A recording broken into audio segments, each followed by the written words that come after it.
هاي الإطلاقات تضيف لنا إن شاء الله في الأعوام القادمة إلى التنوع أو التوازن البيئي يكون يعني مستقر ومحافظ عليه، وتكون الطيور إن شاء الله في تكاثر مستمر. اسمي غسان خياط، أنا طبيب عظام.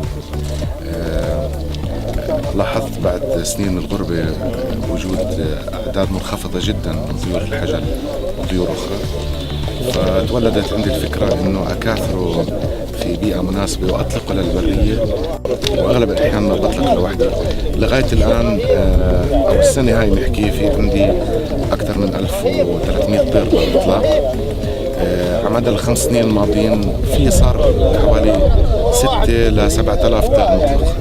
اللي أطلقناهم اليوم تقريبا حوالين 210 220 طير. الأسبوعين الجايين في 12 إطلاق 200 ل 250 كل واحد.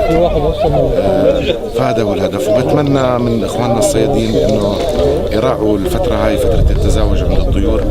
بتمنى على الجهات المختصة إنه يبطل الشغل مشروع فردي، بناه كمشروع وطني لإرجاع الطير لبيئته، وعشانه إيد واحدة لحالها ما بتزقف. وبشكر جميع القائمين اللي بيجوا على النشاط اليوم للتوعية البيئية. هي مبادرة طيبة قاموا فيها الإخوان الجمعية الأردنية لرياضة الصيد.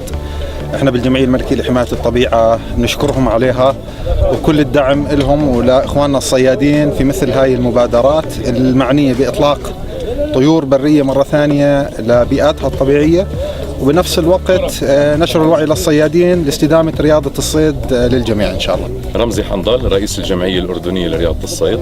تأسست الجمعية عام 2014، ومن أهم أهدافها الحفاظ على الطبيعة والبيئة، واختصاصنا هو رياضة الصيد إن كان صيد طيور أو أسماك في مسطحات المياه العذبة. لدينا برنامج إكثار منذ عام 2014 لطيور الشنار. اليوم كان عندنا إطلاق فوج للشنار، هو الفوج السادس، وتم فحص الطيور طبعا من قبل الأخوة من وزارة الزراعة للتأكد من سلامتها قبل إطلاقها. نعطي للطبيعة جزء من ما نأخذه منها، واليوم أطلقنا هذا الفوج أملا باستدامة رياضة الصيد، لأنه الصيد هو رياضة وليس قتل بالمعنى المفهوم عند بعض الأخوة.